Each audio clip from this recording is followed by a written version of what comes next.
I think that, if anything, that I've learned is the magic of being out there in the woods with folks. After a week together in doing all these different physical things, whether it's rock climbing, fasting, hiking, backpacking, the key element in my mind is when they've experienced being seen as a person, as a real person over the course of that week by the group. That just seems to be the magic sauce that really transforms people.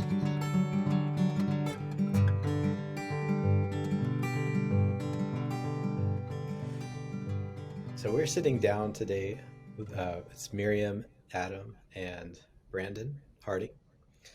We are sitting down today to talk about wilderness.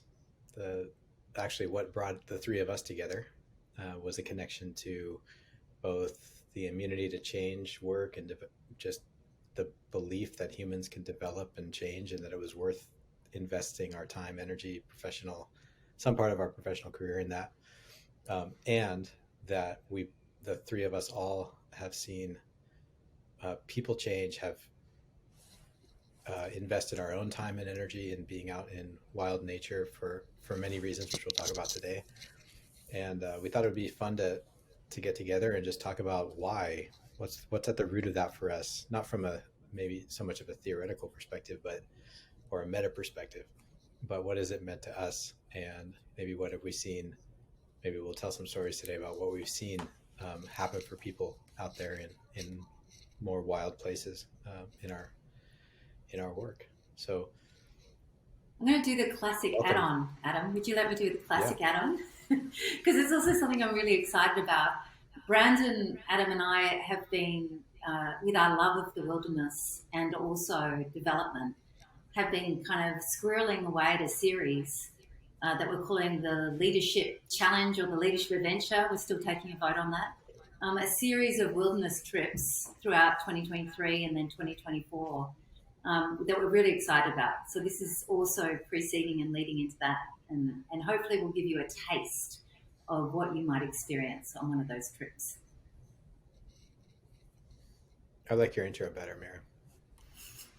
We can just go with that one. All right, so we thought to talk today, just start us off today with a simple prompt. We're not going to get super formal about this. Just whoever wants to share first, and we'll each tell a story about a pivotal experience that we've had personally in our own lives in wild nature. And by wild nature, I don't know what I mean by wild nature, so we'll each have to define what that means for us in the context of our story, and maybe in the broader context that we're working in and playing in.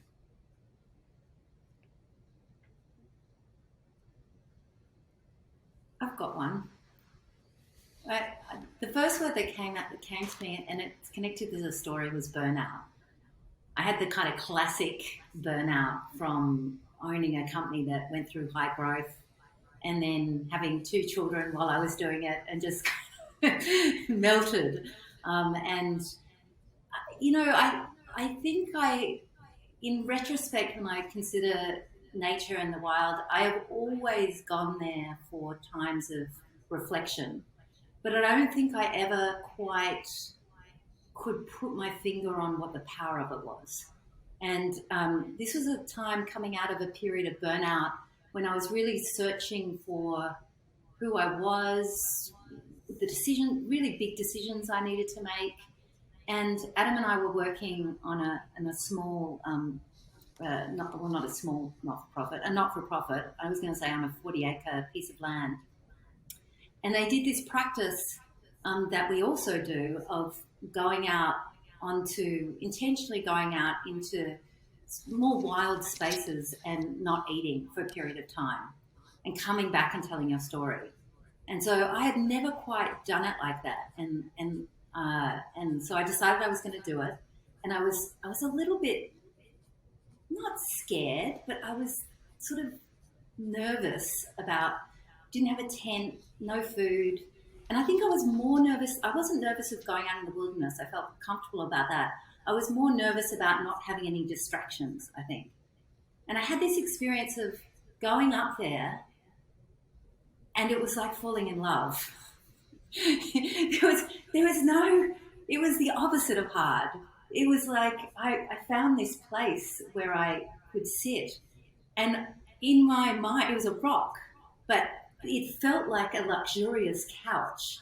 And I had this amazing view out of the valley, and I was looking at all these mountains and the sky, and I just sat there and I could watch the sky change slowly from afternoon into evening, and then watch just really slowly all the stars come out and appear in the sky, and then the darkness come. And then the next day, when I went for a hike the next day, I had this. I've always loved going to art galleries, and I had this moment where I had this realization of how much more intricately designed and beautiful my experience was of this walk. Just like very carefully looking at the way a tree and a log fit together. And yeah, it was just this whole experience of beauty and nature, and just allowing myself the time to slow down and really experience that. And that was my first experience of going out into the wild without an intention, like I'm going to walk here, or I'm going to do this, I'm going to go rock climbing. It was just an experience of being in nature. And it seems like when I retell it that it was soft and, nothing, but it was entirely transformational for me. It changed my perspective. It was the beginning of me changing my perspective on life.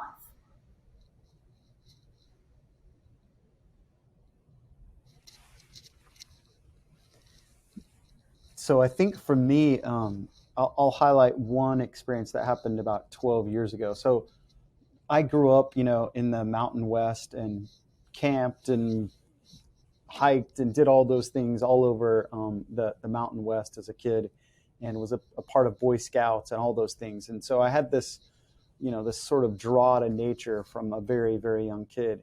Well, fast forward through life, married, kids, had a career in the military, and I had just completed my third tour to Iraq.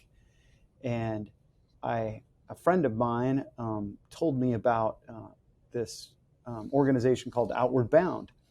And he said, hey, they have these veterans expeditions that you can go on, and they'll pay for it. You don't have to pay anything. They'll fly you there. They'll give you all the gear that you need.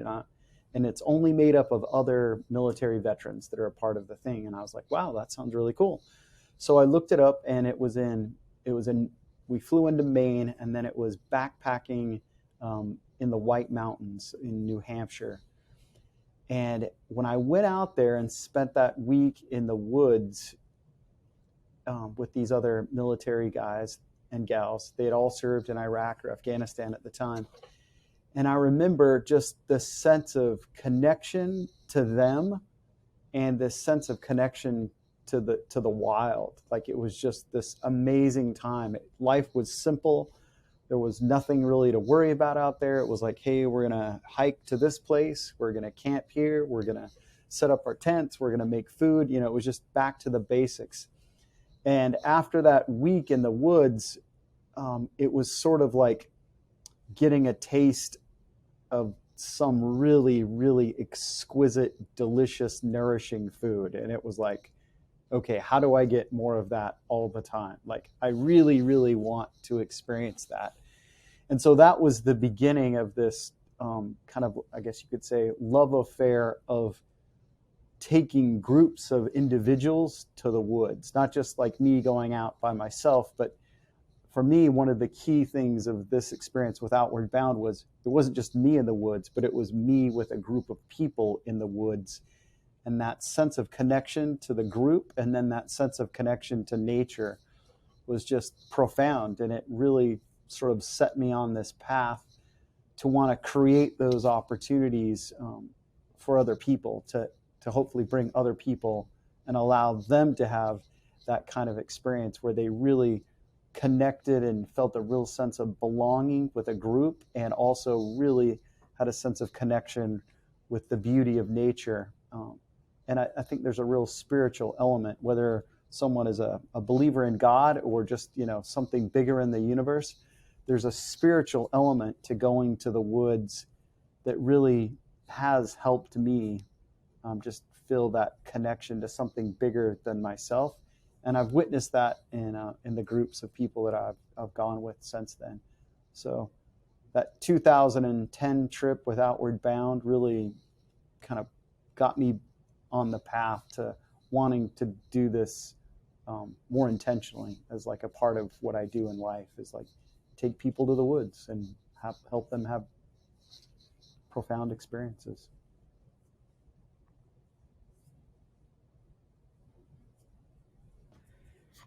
I have the kind of brain that's always drawing undue connections between things, and then telling a story about it. And 2010 was a really important year in my pivotal. I had a very pivotal experience in 2010 too that I'll get to, but I'm a little bit prepped for this call because Miriam and I talked about how should we structure this, and because it's more like a fireside chat, or I don't know what it is, a campfire chat, than a kind of interview like we usually do. And I have to say that probably the story that I come back to the most in my mind was a 5 or 6 day solo backpacking trip that I did when I was 19. I think I was 19. And I was since high school, I was the kind of kid that would try to skip class to go to the library and read books that I wanted to read. I would not do my homework, but I'd be reading Buddhist philosophy and Western philosophy and novels. And of course, I found my way to Jack Kerouac quite early on, and which of course led me to his book Dharma Bums. And so I somehow got in my mind that the most important spiritual journey that you can go on is backpacking alone. And I would find some wisdom. And I think I had just broken up with a girlfriend at the time, and went up to the Southern Sierras and found the trail that, kind of off the radar, right next to Mount Whitney. So I still got up to 14,000 feet, but I saw a couple people on the trail, and one of them was pretty impactful on me, and a horse packer. And I just remember very starkly just arriving at the trailhead alone. It poured the first night I was there, drinking a 24-ounce Coors Light or Coors at the trailhead. I just arrived at 11,000 feet or whatever it is, feeling miserable because of that. But I was starting my journey as the Dharma bum, and every single day hitting thunder and lightning, and hunkering down at about what felt like it was turning into nighttime, but it was probably about 2:00 in the afternoon, and spending a lot of time alone, and a lot of time kind of not controlling my environment. The time itself was changing because it was very slow, sitting in under shelter for a couple hours while the thunderstorms passed, trying to do a peak ascent up Mount Langley there, and getting shut down by lightning, and being standing in the lightning storm, doing everything I had learned in a similar outward bound course, like standing on my pack in a forest while lightning was striking visibly on the ground around me, and thinking to myself like, oh, I could die right now. And I don't think I had really experienced that. I was it was its own rite of passage for me in its own way. And experiencing the beauty and the anxiety of being a couple of days out on the trail alone, but also at the same time feeling like it was just mine. This whole experience was just mine, and everything that was happening, I think, importantly for me at that age, like, was happening just for me. It was a story that was unfolding around me, for me, and it's not something that I don't experience wild nature as that anymore. But I think at that age it was important, and I think it's something that we carry into the power of mirroring. And when somebody does a solo, and we come back they tell their story, and we help them see how it's not that the natural world and universe is all about them, but how their particular experience of that is important and is instructive and is a place to derive meaning. So I think that was a place where one part of my journey maybe began, maybe ended with wild nature. And then, like you, Brandon, it was a place that I always have wanted to return for wisdom, for healing, for challenge, for release, for quiet. And I always thought it was a solo journey. I just always thought, you're going to get the most out of it. I'm going to get the most out of it if I do it alone. Maybe it was some form of bravery or courage that I needed to prove to myself, because, I wasn't being tested in the same way by life in that sort of courage. And it wasn't until it was 2010, 2011, that I did a program in Big Sur with my dad. It was a fathers and sons hiking trip led by a man that became a mentor and a friend, Stephen Harper. And at the end of that trip, I went up to Stephen, and I was in a career transition. It was more than a career transition. It was a life transition, but my life was centered on my work. And I said to him, I want to do what you do. I want to lead these trips like this. And he said, okay, give me your resume. You can assist. And I sent him something, and I didn't hear from him for 6 months. And he said, hey, I've got an opportunity. Sorry, your email fell down in my inbox or something. Do you want to do it? And I said, absolutely, yes. And I had just done a trip with some youth. And I was a logistics coordinator for a wilderness program. And I think I've told this story on the podcast before, but what's relevant here is I remember spending those 5 days on trail with people that I had never met. And they were so, someone that can afford to do that kind of trip was just not in my world at that time. It was at Esalen Institute. So they're, very, very comfortable at night, not very rugged on the trail for me anyways, in my former paradigm of it should be hard. And I remember very vividly walking down the trail on the last day, and I was in the back of the trail and watching on the back of the group and watching everybody find their way to this waterfall and swimming hole in one of the University of California preserves that Stephen had access to. Very like Eden type environment, and watching the awe and the peace and the coherence in the people that had come from very different places. And just there, it was, it was like just as much a part of that forest as the trees and the ferns and the waterfall and the river. Like it all fit together. And I was looking at them as if I was seeing a human community and a more than human community as all beautiful in its diversity and its abundance of love. I'll bring that word in since you two brought that in. And it struck me at that moment that I don't think I like going out alone as much as I like this. And it seems like there's been a lot more going out with other people than going out alone ever since then, by choice. And I think that's one thing that that I see when people come from different paradigms. Some have never camped before in their life and spend a lot of time in the human community. Some come into our programs, and they're, they might be mountaineers, or they might be trail runners, or they might be, they're people that have that same nature to conquer, nature to challenge, nature to be alone, and meshing those two worlds somehow feels really important to me. And I watch it happen with people. I think that's one of the most fulfilling parts of what we do. And it's not exactly, it's organic, but it's not automatic. Stephen Harper was very, very skilled at bringing the human wildness into the more than human wildness, and vice versa. So I'm really grateful for that, the learning I got to do with him. I feel like I want to add something. because as I was hearing you both talk, I kind of realized what that story was an introduction into, what the shift was in me, in the story I told. And I realized because of the experiences I had after that, going out for longer periods of time, and it was about guidance.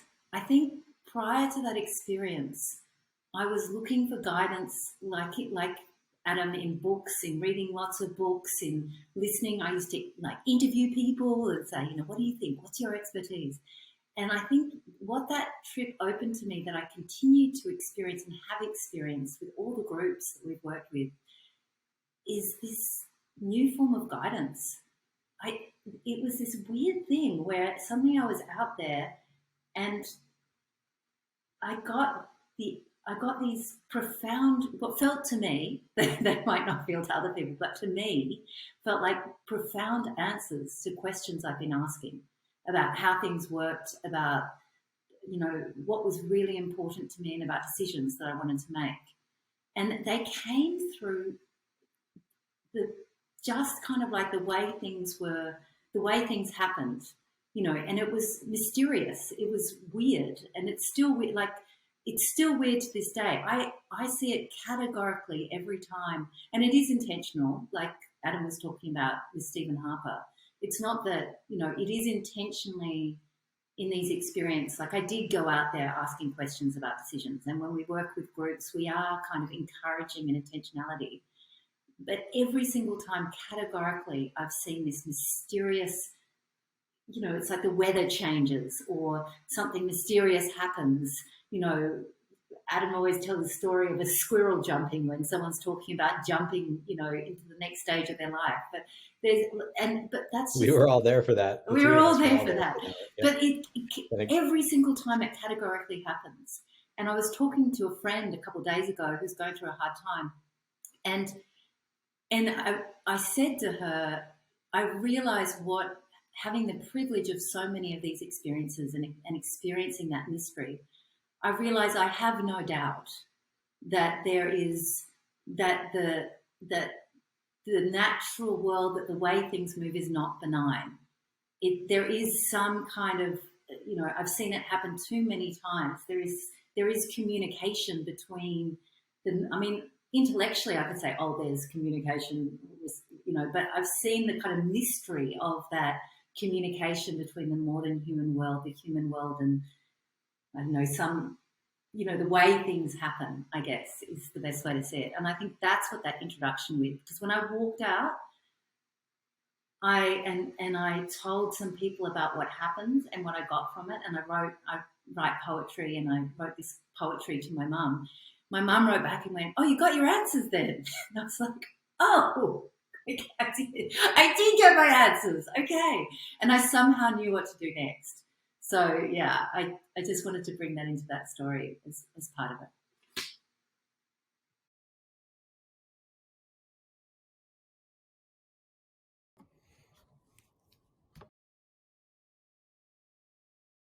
You made me think of something, Miriam, which I've noticed, and I want to hear what you two have noticed in terms of there's these moments of revelation or realization or new seeing that I think everybody's talked about a little bit. Maybe you think about it differently, but that's what I'm hearing. And then there's the taking it back and the changes that happen, the new way of seeing. Does it, like, I remember that first time I went out alone, and it was like this experience that I wanted to kind of like hold like a precious gem. I had no resources for understanding how to do that or why I was doing that.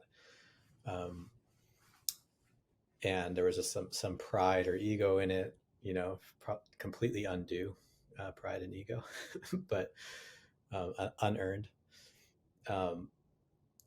But I've been curious about how it affects people over time, and one thing I've noticed in our groups is I've named this sort of dichotomy. There's two kinds of people. There's the nature people that come in, and they have a very different experience in doing something with a group. where there's group activities, or for, sometimes the group fast. And then there's people that have never camped before, but they've done a lot of stuff with people, groups, never been in wilderness, or very little, or it's been a very long time. And one thing that I think I've noticed in myself, and I hear from people, is the veil between what's human and what's not human, what's nature and what's human, becomes much thinner. And I heard you kind of, one way of thinking about what you're saying, Miriam, where, the only place I can get the wisdom that I need is by being alone in nature, for example, mine. And the people are the problem. I still think that's true to some extent, but now like the transition of saying, hey, maybe this is not, maybe these aren't two different things. Maybe this is also just a different type of wilderness. I take my son on my back with our puppy. I don't take him out every time, but I walk the puppy every time. And when I can, I'll put him on my back, and I watch him. We live in a small town, and there's a lot of parks, and they're very forested. And when we walk through the forest, I love to just like look back at him and watch him looking up at all the trees, like that dichotomy. So for him, there's no difference. It's just as beautiful and amazing. And then he was sort of somewhat obsessed with all the Santa Claus decorations on people's lawns, like those big blow up things. And he learned from his grandmother the Spanish name for Santa Claus is Papa Noel. So we go, Papa, Papa, Papa, every time we see one. And those are not different for him. It's all part of the magic and the enchantment, to bring back some words from our friend Joseph Cambray. And I think it's that the enchantment being universal, not sort of circumstantial, and is something that I think it really happens for us when we start to see the magic of, here's someone telling their story about taking a leap in their life, and the squirrel jumping across from one branch to another. The story is just as magical as that moment. And I think I've been able to see it. I think people, if we've done our job, that experience gets shared with others, and there's not this like, I need to run away to the woods to be good and whole, even though that might be something we need to do at some point in our life. Brandon, you work with I think you work with a very defined group of folks, veterans and enlisted military. Maybe it's less defined than I'm making it. Then making it out to sound. Is probably very diverse, and a lot of different experiences coming into that, but a different context, a specific context. I wonder what you've seen in that work you've done out there with those folks. Yeah, I've been thinking as you've been sharing, the many stories of individuals who've come on the different events and the impact that it's had in their lives. So without, disclosing who they were necessarily, but we'll just name one of the young men, John, who was a young Marine who was really struggling in the Marine Corps. In fact, his first sergeant, so like one of his leaders had told me, this guy's really having a hard time, and if he doesn't straighten things up, he might not be in the Marine Corps very long. And so I remember when we took him out with the group, and the first day he was not happy about most of the things that we were doing. I remember when we gathered in the first circle, he openly mocked it and was like making fun of the fact that we are sitting in a circle. And the breakthrough moment for him, I'm not sure, I can identify this moment that he had this, transformational thing, but part of it had to do with a class on primitive fire building. And so we taught everybody there how to build a fire, with basics, not like with a stick, rubbing it and doing a rubbing fire, but with like a flint and steel type thing. And they had to, build a fire. And so he built this fire, and he was just so amazed that he created something, that he created fire. And so a few months later, he sends me a text. He's on a military training up in it was like a cold weather mountain training that he was with the Marine Corps. And he sends me a picture of him making fire. He wasn't really supposed to be building a fire, but he did. And he was like, hey, check this out. I built this fire. And so a few months after that, I happened to go by where he worked, and I was just following up with his leadership to say, hey, so how's John doing? What's going on with him now? When he came on this thing, he was pretty troubled, and I'm just curious what's going on. And the first sergeant said, I don't know what you did out there, but he is not the same Marine. I'm like, why? What happened? He's like, well, he came back, and within like 2 months, he got meritoriously promoted to Lance Corporal, which, it's not a big deal, but it was in the fact that he had been in all this trouble. And then I found out later he got meritoriously promoted to the next rank as well. So we went from being kind of like one of the knuckleheads to just really thriving in the Marine Corps. And then he got out of the Marine Corps. He finished his time, and now he's a police officer. So it was just amazing to see this transformation that happened. And there was many. I think one of the kind of profound things that I witnessed on several different occasions was we talk about like this paradigm and seeing things differently. One of the ways that the wilderness has helped this is in relationships between couples. So we started doing this thing where we would take a husband and wife, rather than going and having a marriage retreat at a nice hotel, we would take them backpacking for 5 days in remote areas. So, you're not staying at a nice hotel with all the nice things. You're, setting up a tent with your spouse, and you're, doing all the things that you do in the woods. And I remember this couple, so we'd have these fireside chats at night where people would tell sort of the story of their courtship and kind of how they fell in love and how they decided to become a couple. And it was like, I would describe it as like this sacred time. It was really, special as these couples would tell their stories about this. And at the end of one of these wilderness events, one of the gentlemen approached me, and he was a fairly senior Marine. So he was at the highest rank you could be on the enlisted side. He was a master gunnery sergeant in the Marine Corps and had been married quite a bit of time. And he said, when my wife and I came on this event, we were not sure we were going to make it. And this was kind of like a last sort of hurrah for us to see if we could turn things around. And he's like, after being out here in the woods with her for the last 5 days, I see her differently now. And I've kept up with, this couple on social media and, exchanging emails and things. And they've rehabilitated their marriage. They're still married and pressing on in life.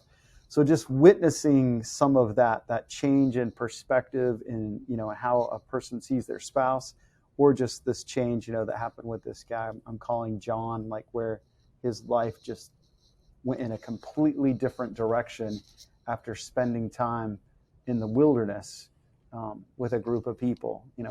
I think, the point that you brought, Adam, about like finding some meaning by doing things on your own. Like, I love that too. I like to go for hikes and, go do little solo trips periodically. And I also think that there is something to doing it with a group, and just watching this happen within the military context has been amazing to watch this. It's really sort of, fills my soul to watch these young men and women, and sometimes not so young men and women, some of the more senior ranking folks head out there in the woods and sort of set aside, their position or what they do in the Marine Corps, the Navy, and just focus on connecting with people and connecting with nature. And that has a profound effect in their life. I'm wondering about that. What's the word I'm looking for? The cynical or the suspicious ones, I'm sure there's a little bit of that in all of us, probably more in me than either of you. But I love that you told that story because I always, I, when someone shows up like that and is mocking or really holding back or dismissive, I'm always curious. I'm less curious about why and more curious about the magic that's going to happen for them. Mm-hmm.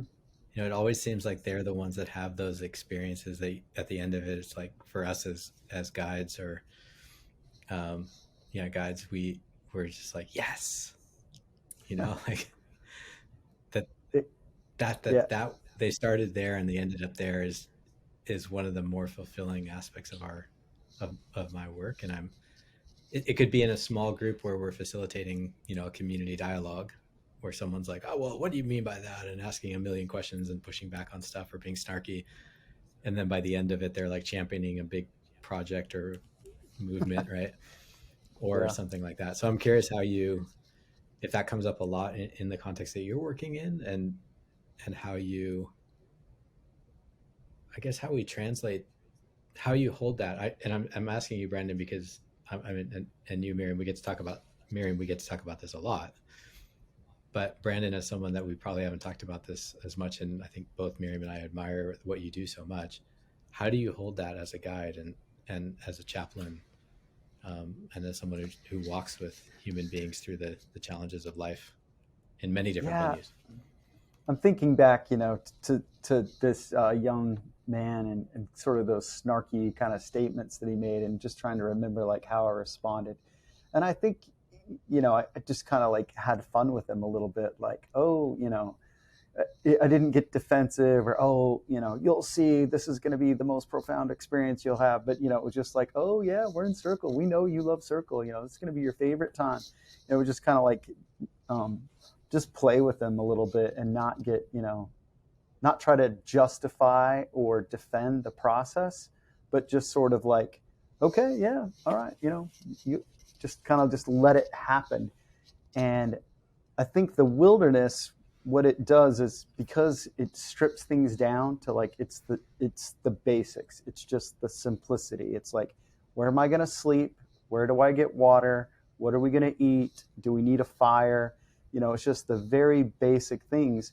And because you're working in this environment in a team, and then we do repeat the same sort of circle environment, over a few days, like, I think what happened in his case, there was this fire building thing that really like just grabbed him, because I think there was this creative moment that he realized something as he was building this fire. I think the other part that factors into it is being repeatedly witnessed that you are a valuable human being. Like, one time, it's like, okay, well, they have to be nice to me. Like, okay, they're going to be nice to me this one time. But when it repeatedly happens in that circle environment, where they're repeatedly witnessed that they matter and that the universe cares about who they are as a human being, to be seen in that way, I think that's part of what really changes people, is to really be seen as a human. Like, you're not being objectified by society, by the Marine Corps, by the Navy, by, a business, by a community. You're not, you're a person that matters. And I think that, if anything that I've learned that, is the magic of being out there in the woods with folks, it's after a week together in doing, all these different physical things, whether it's rock climbing, fasting, hiking, backpacking. The key element in my mind is when they've experienced being seen as a person, as a real person, over the course of that week by the group. That just seems to be, the magic sauce that really transforms people. I wanted to pick up on that because it was kind of a theme running through what Adam said and what you said. Because I do think that element of going out into the wilderness, not only letting go of kind of like the physicality of where we're living into a different physicality. Like you said, you've got to build a fire, you've got to do those things that maybe you're not doing in your everyday life. And also the roles, the invisible and visible roles that you're playing vicariously in the groups, in the human dynamics, which you can just, in any group, it's not, it's not army specific. You can really see them. You can see people coming in and in different roles, and then kind of like almost the experience stripping it away. We'll strip this bit away, we'll strip that bit away, we'll strip this bit away.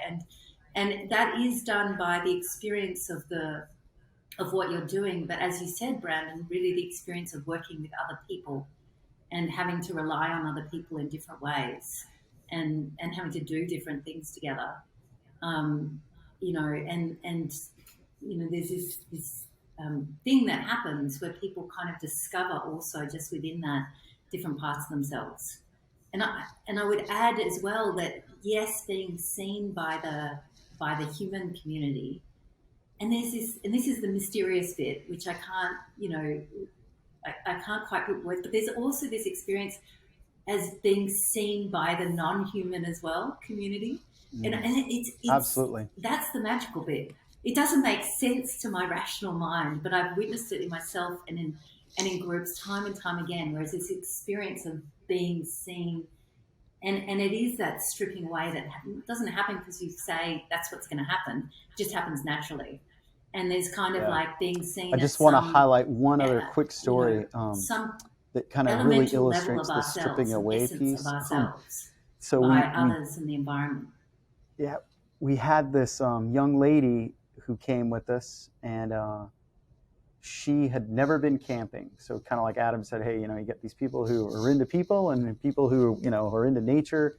Well, she was in the Marine Corps, but there's this sometimes I think a misnomer that like, hey, if you're in the Marine Corps, you've obviously spent a lot of time out, in the field doing these things. Well, not in the way that we do when we go backpacking and camping. So she had never camped ever. And towards the last day, the change in her was so profound that she came to me, and she had a really, really expensive weave of braids, like, done in her hair. And she's like, I want you to cut all of these off as a representation of my transformation. And I was like, ooh, I don't know about that. She's like, no, I really want you to cut these off, because on the last night you had to like burn something in the fire. And she's like, that's what I'm going to burn. I'm going to burn my braids as like this representation.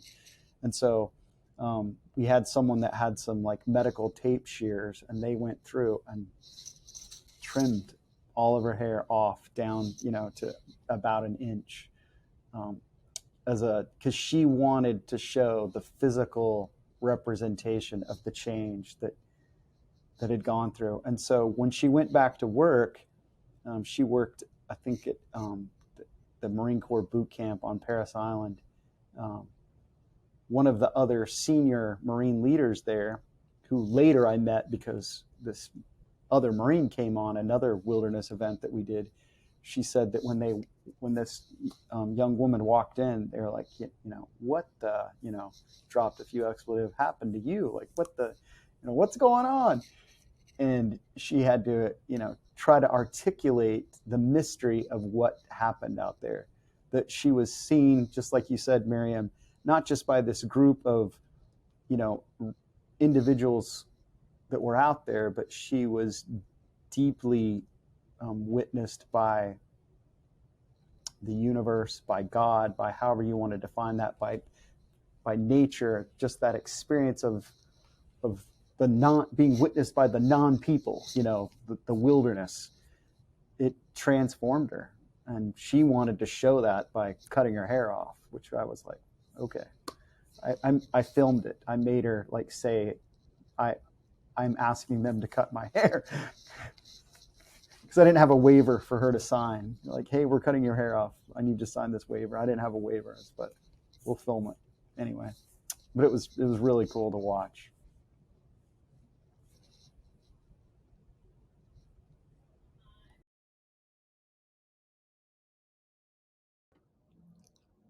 I had a question that I'm not recalling, but it was coming up. So Miriam, if you have something, or Brandon, if you have a question or a prompt or an inquiry.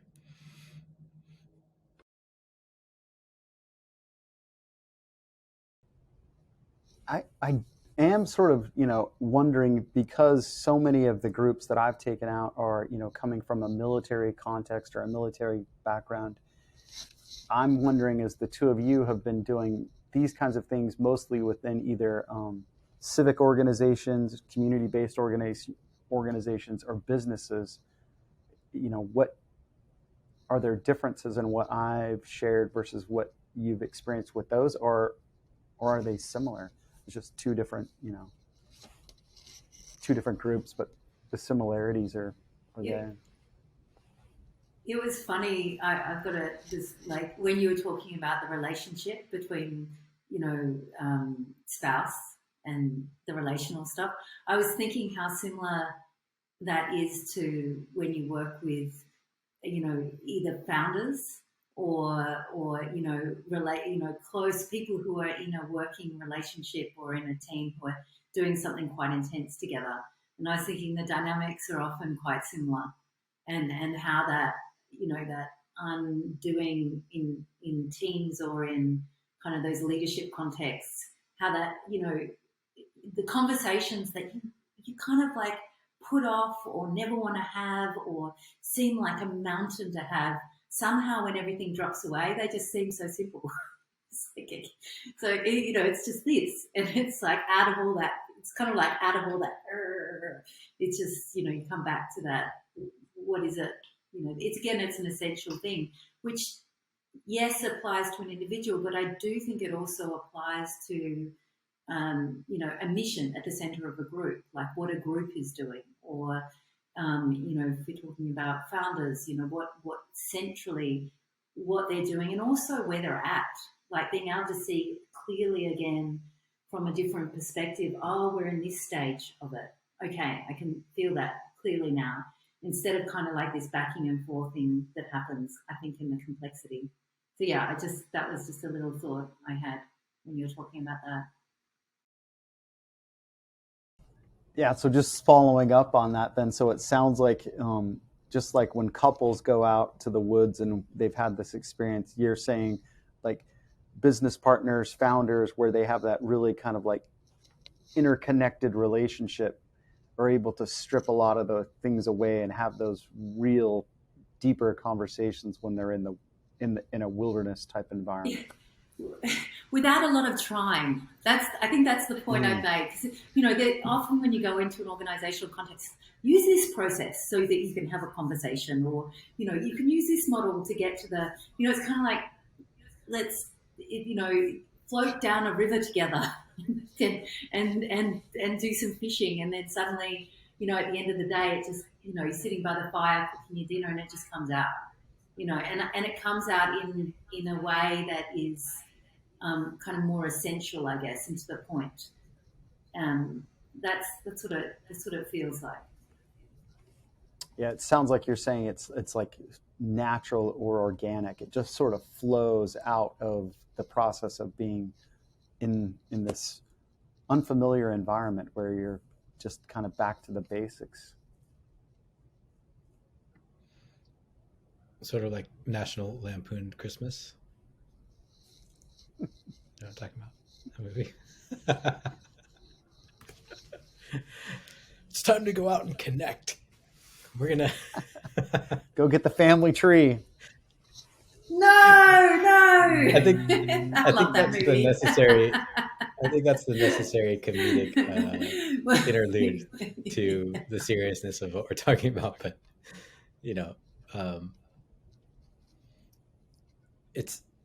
I think one of the biggest differences, it's hard to say because the texture, when we tell a story about what we do, it's a headline, and the texture of it underneath that headline could be very, very different. And I would imagine more similar, because humans have I think that there's a general there's like central commonality that can be experienced when things are stripped away, and even when they're not. if we spend the time to listen to people.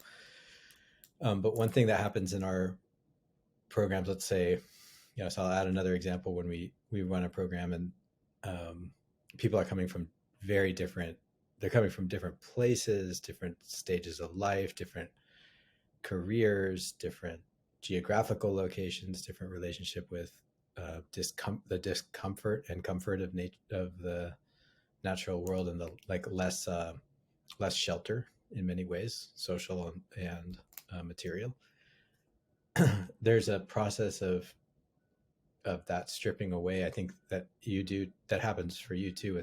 You have the titles, but the thing is, it sounds like, and tell me if I'm wrong, in the military context, kind of everybody would know what that title means and represents, and would have a judgment or an assumption about it to some degree. In our context, people might not have those. It's harder to categorize. Like, here's someone who's a lawyer, here's someone who's tends to the family and the home, and an entrepreneur, and and people come in with this. I don't know if it's more or less sort of dislocated, but those things don't really matter at all in this context. Like, I'm thinking of a recent example of someone who is a friend and a seasoned psychologist. And certainly what we do, and also she's going to hate me if she listens to this, but an elder in relationship to everybody else in our group. So if you're listening to this and you know who you are, elder in relationship to everybody else in the group. And I remember thinking the whole time, like, I probably said it a number of times, like, you probably know more about this subject than we do, because you're a psychologist and we bring in psychological concepts. And so even in that context, her role was not psychologist, right? And her role was not to diagnose. So people get stripped of those roles, and that's when the group formation starts to happen. And I think it's a really important part. I don't know if it's similar in your context, Brandon, but all of a sudden there's a whole nother negotiation that's happening of power and social power, of ability, of comfort and discomfort, of, like, if you ever done those leadership team, like, group building things where all of a sudden nobody's a leader, and then they're thrown into a problem solving context, and some people all of a sudden take on leadership and some butt heads and some fall back, and you kind of talk about that. It happens. Like, it's a great way to do it without making it cheesy. And I remember one time we were doing a 10-day program, and there was a kind of a break in between two sections of it. And all this like, Miriam and I wanted to take a day off and kind of decompress, but people were coming up and like, I need to talk to you about this person. I need to talk to you about this situation that's happening in the kitchen. And it was just like this, like, steady stream of drama. And it was important drama that was all centered around us as the supposed, coordinators of this stuff. And I thought it was brilliant, Miriam. You said the next day, we need to talk about roles. And we ran, rather than doing what we thought we were going to do, we had people talk about the roles that they play in their day-to-day life, not their job title, but their role, their roles, and then the roles that they wanted to be playing in the group, based on what they had learned so far. And when they sort of they were able to reclaim who they were in this small, micro, time-bound community and place-bound community, everything kind of flowed, because people knew it didn't matter if you had power as a CEO outside, and so you were really good at coordinating massive groups of people. It didn't matter when it came to sharing the kitchen. It had there was no transferable power there. But if that person, then someone said, well, I'd like to help coordinate the meals. And then they were able to, like, reclaim that. And I think that stripping away, I guess what I'm getting at is, in making sense of this now, that stripping away that happens, there's also another side of that, which is a reclaiming of sort of natural or inclinational roles. And those, even if society at large doesn't, or the military structure doesn't necessarily put those on a high rank, in that context, they're really, really important. Like on the day-to-day level, if that conflict in the kitchen was eased, people were able to get much more and be much out of their experience, be much happier. And that role was centrally important. And I think that that's something that we forget, in all the layers that get added upon us of what's important, what's not important. Like, I mean, no offense to CEOs, but I think we could, without someone to be able to fix the plumbing, I think I'd rather have more people able to fix plumbing than CEOs. I would value, or the whole essential worker thing that happens. If you can't get your food at the grocery store, you're going to starve. But maybe your Twitter feed doesn't work one day. I think we're going to be okay. And in that context, in the wilderness context, that becomes, to be able to start a fire, centrally important. I think those essential things of what it is to be human and to survive and to thrive and to be able to have enough energy and space to be able to love and experience the nature around us and the community around us becomes the most important. And I think that reorientation of values also happens. So I'm not sure if that's different from the military context, but or in the programs that you do, but I can imagine that there's some similarity. Yeah, I would say it's very similar, because we do require absolutely that people don't reference their rank or their position in the military. And so people will ask me, I remember, because you divide up tasks, you got some people, hey, for tonight, you're going to go, fill the water, you're going to go collect firewood, you're on helping, prepare the meal. So everybody's got their different tasks. And I remember I was sitting down next to the stream with this one young Marine, and I don't remember his name, but he says to me, so what is it? Who are you? And I'm like, I'm Brandon. And he's like, no, like, but who are you? And I'm like, I'm Brandon. And he really wanted me to, name what my rank and my position was in the military, but I wouldn't tell him. I was like, no, I'm Brandon. Out here, in this context, I'm Brandon, and you're, Chris, or whatever his name was. And that's an essential component to what happens out there, is to set aside that position, that rank, that title that, an individual might have. And for that time that we're in the woods, you are whatever your name is, or whatever you decide you want to be called for that week. That's who you are. And just to bring it back to the basics of who an individual is. And then, because those rank structures, especially in the military, they create a barrier to connection in this kind of an environment. They have their purpose, especially in a wartime environment. You need kind of some of those rank structures to make things happen. But when I'm talking about like really connecting human beings to other human beings, those rank structures can get in the way. Those positional titles can get in the way of really connecting as human beings and recognizing, what, that person might be a lieutenant colonel in the Marine Corps, or that person might be a private first class in the Marine Corps. But at the end of the day, they are people with their own hopes, dreams, concerns, fears, struggles, and that they're similar, and we are all we're all in the same big boat together. And I want to say that that's transferable. Everything that we're talking about, I was talking to my son today about transferable skills, and everything that we're talking about, I think, is transferable into the environments, that to be able to recognize, when roles are changing, and to be able to recognize, where things are flowing, rather than getting so kind of stuck in the structure or the thing that we're doing.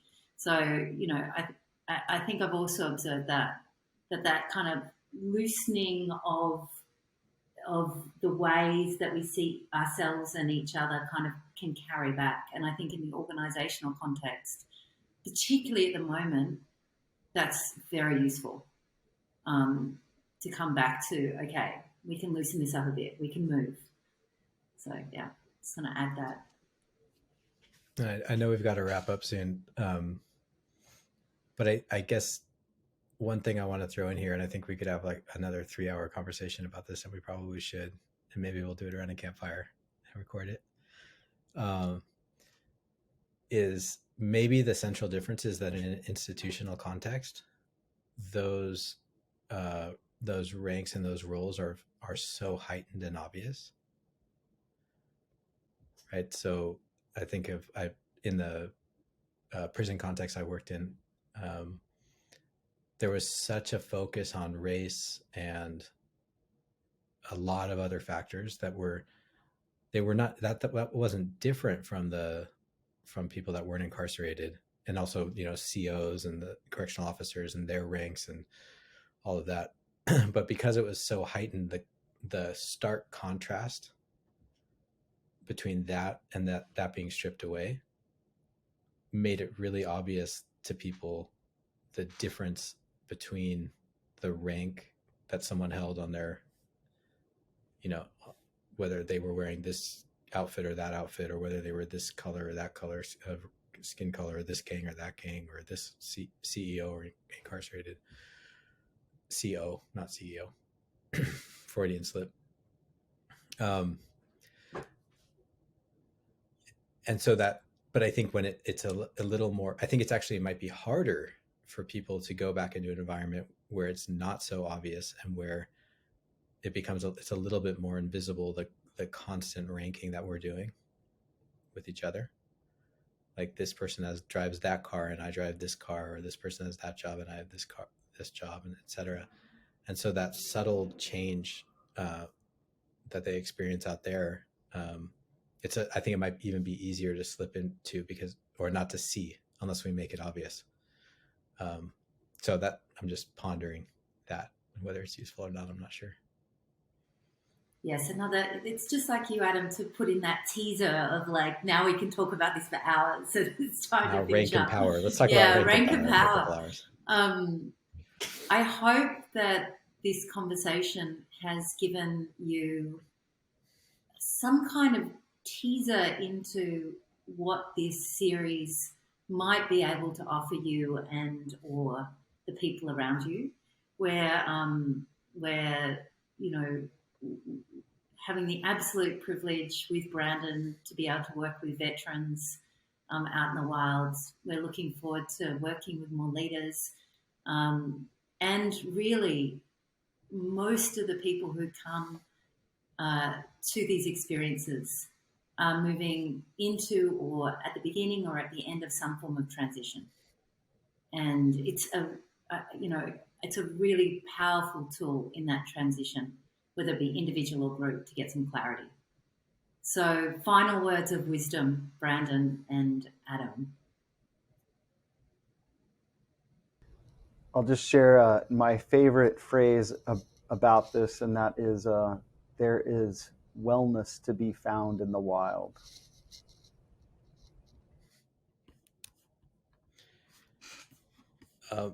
My most favorite word of wisdom I heard from a hunting guide recently from Texas, adult onset hunter. And he said, I used to think that nature was outside. I'm paraphrasing, but now when I walk in the door of my house, I say, nature just walked in the door. And that's something that I think that all of at least 25% of the ills that are facing society and this planet would be solved with that simple shift of mindset. So that's been a bit of a mantra for me lately, and something I hope that, at least one person, if I can get one person a year to have that experience, then I've done a good job. We've done a good job.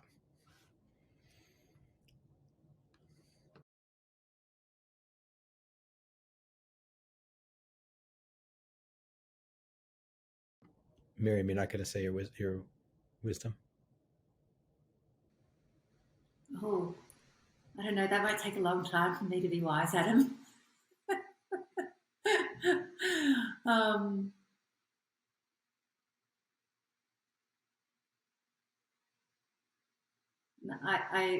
the only thing that's coming up is that it's not words from someone else.